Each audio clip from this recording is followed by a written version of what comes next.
여러분 안녕하십니까? 이어서 경남 소식입니다. 광주형 일자리가 노사민정이 양보하고 협력한 상생형 고용 창출 사례로 꼽히며 본보기 움직임이 일고 있습니다.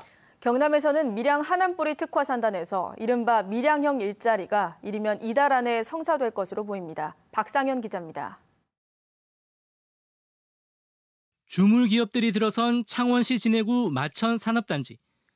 자동차나 기계의 부품을 만드는 주요 산업이지만 공해업종으로 지목되면서 주민들로부터 꾸준히 이전 요구를 받아왔습니다. 기업들은 밀양 하남으로 이전을 추진했지만 역시 하남 지역 주민의 반대 등에 부딪혀 추진이 더뎠습니다. 이렇게 10년 넘게 표류하던 하남 뿌리 특화 산단이 지역 상생형 일자리 사업으로 본격 궤도에 오르게 됐습니다. 경상남도는 뿌리 특화 산단을 광주형 일자리 같은 상생형 지역 일자리 사업으로 추진한다고 밝혔습니다.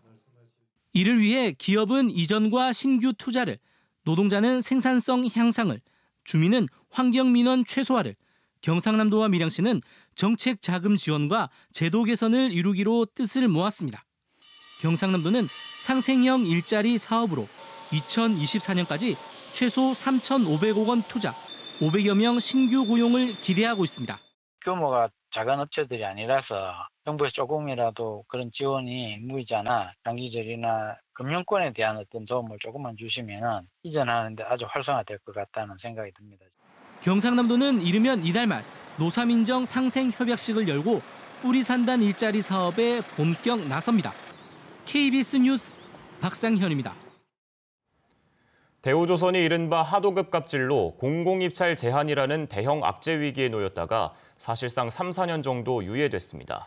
대우조선은 일단 한숨을 돌렸는데 그동안 하도급 갑질을 당해온 일부 협력 업체들은 항고하는 등 반발하고 있습니다. 천연수 기자의 보도입니다. 연간 매출 100조 원의 대우조선 해양은 매출의 10에서 15% 정도가 잠수함과 구축함, 해경 경비함 등 공공발주 물량인 방위산업입니다. 대우조선이 공공발주를 못 받을 위기에 몰린 것은 하도급 업체에 대한 갑질 때문입니다. 공정거래위원회는 2013년에서 2016년 사이 대우조선이 27개 하도급 업체에 계약서를 발급하지 않고 하도급 대금을 깎은 사실을 적발했습니다. 공정위는 대우에 과징금 108억 원과 검찰 고발 결정을 내렸습니다. 이로 인해 대우의 3년 누적 벌점이 5점에서 10점 사이가 된 것으로 알려졌습니다. 5점을 넘기면 공공입찰 제한, 10점을 넘기면 영업정지 처분이 내려집니다. 대우조선은 이에 불복하는 행정소송과 집행정지 신청을 냈고 서울고법은 본안 판결 때까지 처분을 정지하라는 결정을 내렸습니다. 법원은 공정위 처분이 대우조선에 회복할 수 없는 영향을 줄 수 있다는 이유를 들었습니다. 대우는 본안 판결까지 3, 4년의 시간을 벌어 한숨 돌리게 된 것입니다. 대우조선은 현대중공업의 인수합병이 진행 중인 상태, 방산 분야가 빠지면 기업 가치가 하락하기 때문에 인수합병에도 영향을 줄 수 있습니다. 반면 법원의 이번 결정으로 대기업의 하도급 갑질 건절에 나섰던 공정위 동력에는 차질이 불가피해졌고 기대를 걸었던 일부 협력업체들은 항고하는 등 반발하고 있습니다. KBS 뉴스 전현수입니다. 요즘 국내 조선업계 효자 종목은 액화천연가스 LNG 운반선입니다. 그런데 이 최신 장비가 설치된 LNG 선박은 일반 화물선보다 운항에 각별한 주의가 필요한데요. 영화에서나 볼 수 있던 가상현실 기술을 활용한 LNG선 교육 시스템이 처음 개발돼 관심을 끌고 있습니다. 보도에 황재락 기자입니다. 다음 달 그리스 선주에게 인도될 17만 3천 세제곱미터급 최신 LNG 운반선입니다. 연료 공급 장치의 핵심 설비에 문제가 생긴 상황을 가정해봤습니다. 체험용 고글을 쓴 외국 선원이 실제와 똑같이 구현된 360도 파노라마 가상현실 공간에서 문제 해결 방안을 찾아 나섭니다. 복잡한 화물창 제어나 가장 위험할 수 있는 LNG 하역 상황, 각종 선체 장비 제어법까지도 배에 오르지 않고 체험할 수 있습니다. 경험 많은 외국인 선원들도 놀라움을 감추지 못합니다. I spent 3 days inside compressor room to understand what happens there. And suddenly I saw all this in one software. 대우조선해양이 처음 만든 가상현실 선박 교육 시스템은 LNG 선박의 장비 파손과 사후 수리 등 추가 비용을 줄이기 위해 개발됐습니다. 최첨단 장비가 설치된 LNG선 운항이 갈수록 어려워지면서 선박 운항에 대한 선원들의 이해를 높이기 위해서입니다. 선원들이 실제 장비 운전을 위한 준비 및 유의사항, 가동 방법 등을 본선과 똑같은 가상현실에서 직접 체험할 수 있게 VR 선원 교육 시스템을 개발했습니다. 세계 최고 수준을 자랑하는 국내 조선업계가 고품질 선박 제조를 뛰어넘어 선박의 안전 운항과 비용 절감까지 새로운 영역을 개척하고 있습니다. KBS 뉴스 황재락입니다. 지난주 문재인 대통령이 창원을 찾은 데 이어 여당의 핵심 인물들이 잇따라 김경수 경남지사와 회동을 하고 경남의 현안을 논의했습니다. 자유한국당은 자치단체 연구기관을 총선에 활용하려는 전략적인 행보라며 선거법 위반 소지가 있다고 주장했습니다. 조미령 기자의 보도입니다. 양정철 더불어민주당 민주연구원장이 한때 청와대에서 같이 근무했던 김경수 경남지사를 반갑게 끌어안았습니다. 양 원장은 자신의 방문은 지역정책 협력을 위한 첫발이라며 총선 행보라는 해석에 선을 그었습니다. 정책적으로나 연구적으로나 많이 도움도 좀 받고 또 그래서 경남에서 축적된 그 좋은 정책들이 입법으로도 반영되고 또 중앙 정치나 예산에 잘 반영될 수 있도록 김 지사는 동남권이 수도권만큼 성장할 수 있도록 애써달라고 요청했습니다. 수도권하고 동남권이 GDP 격차가 한 2배 정도, 좀 8배까지 격차가 벌어졌습니다. 그래서 동남권을 수도권에 이어서 다음 파트너로 잡아주시면 되겠습니다. 이후 15분 정도 이어진 양 원장과 김 지사의 환담은 철저히 비공개로 진행됐습니다. 문재인 대통령 직접 방문에 이어 대통령 최측근인 이해찬 대표와 양 원장이 잇따라 김 지사와 회동하면서 청와대와 민주당의 경남 민심 사수에 정계의 시선이 쏠리고 있습니다. 자유한국당은 논평을 내고 정당 산하의 연구기관이 공적으로 운영돼야 하는 자치단체 연구원과 업무 협약하는 것은 명백한 선거법 위반의 소지가 있다고 주장했습니다. 정치적인 중립성을 훼손하는 그런 것이기 때문에 불법성이 있다고 보여지고 누가 봐도 이것은 상당히 정치적으로 어떤 문제 소지가 있는 것이거든요. 양 원장은 오늘 오거돈 부산시장과 송철호 울산시장을 차례로 만날 예정입니다. 정치적 해석은 견제했지만 이따른 동남권 단체장들과의 만남에서 지역 발전과 PK 민심 잡기를 위한 어떤 핵심 과제에 동력을 불어넣을지 관심이 집중되고 있습니다. KBS 뉴스 조미령입니다.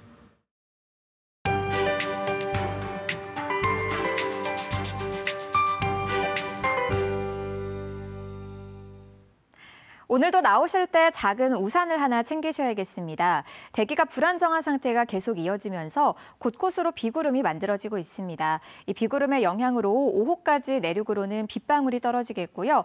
거창과 함양을 비롯한 서부 내륙으로는 5에서 20mm가량의 비가 내리겠습니다. 오늘 기온은 어제보다 조금 오르기는 하는데요. 그래도 큰 더위는 없겠습니다. 창원의 낮 기온 24도로 여전히 평년 수준을 밑돌겠고요. 내일부터 평년 기온을 회복하면서 서서히 더워지겠습니다. 오늘까지는 옷차림을 너무 얇게 하지 않으시는 게 좋겠습니다. 이렇게 크게 덥지 않은 덕에 어제 오늘 활동하기는 더없이 좋습니다. 여기에 미세먼지 걱정도 전혀 없고요. 자외선과 오존도 양호하겠습니다. 오늘 자외선 지수 보통에서 높음 수준을 보이겠고요. 오존 농도는 보통 수준으로 예상됩니다. 현재 위성 영상 보시면 경남 지역 하늘로 구름 많은 가운데 일부 내륙에서 약하게 비가 내리고 있습니다. 오후까지는 비와 빗방울에 대비를 하셔야겠고요. 도로도 미끄럽기 때문에 주의하셔야겠습니다. 현재 기온은 어제 같은 시각과 비슷한 모습 보입니다. 동부 지역은 의령 15도, 함안 16도, 거제가 18도 가리키고요. 낮 기온은 창원과 거제 24도, 김해 25도, 함안과 창녕 27도로 어제보다는 조금 높지만 크게 덥지 않겠습니다. 경남 서부 지역은 현재 기온 16도 안팎으로 출발하고요. 낮 기온은 26도 안팎으로 예상됩니다. 오늘 해상에도 종일 흐린 날씨가 이어지겠고요. 물결은 0.5에서 2.5m로 약간 높게 일겠습니다. 내일도 대체로 구름 많은 가운데 내륙으로 소나기가 한 차례 지나겠고요. 모레 목요일부터 다시 맑아지겠습니다. 당분간 기온은 평년과 비슷하겠습니다. 기상정보였습니다.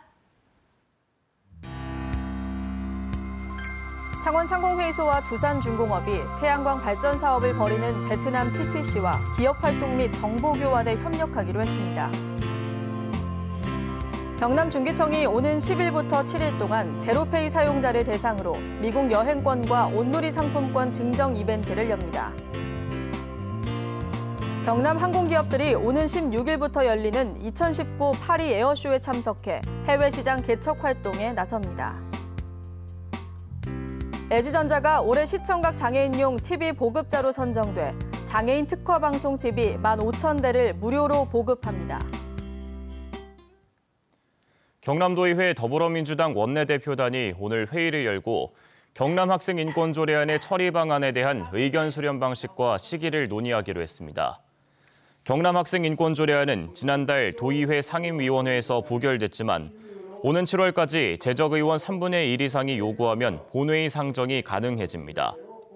앞서 김지수 의장은 경남 학생 인권 조례안을 시급히 다뤄야 할 조례로 생각하지 않는다며 직권 상정하지 않겠다고 밝혔습니다. 창원시립 마산 문신미술관이 오는 15일부터 6개월 동안 문신 아트 상품 기획전을 개최합니다. 이번 기획전은 문신미술관이 시립으로 지정된 지 15주년을 기념하기 위한 것으로 1960년대부터 90년대까지 추산동과 오동동, 창동 등 옛 마산의 모습을 재현한 작품들을 선보입니다. 하동참여자치연대가 갈사만 사업지구와 대송산단 등에 대한 투자 유치 내용 공개 등 20여 개 항목을 윤상기 하동군수에게 공개 질의했습니다. 하동참여자치연대는 지방선거 1년을 맞아 윤상기 군수가 다수의 언론 인터뷰 등에서 밝힌 갈사만 투자 유치 내용과 하동군이 투입한 2천억 원의 자금 회수 계획, 대송산단 조성 사업비 지급 보증 변제 계획 등을 밝히라고 윤 군수에게 촉구했습니다.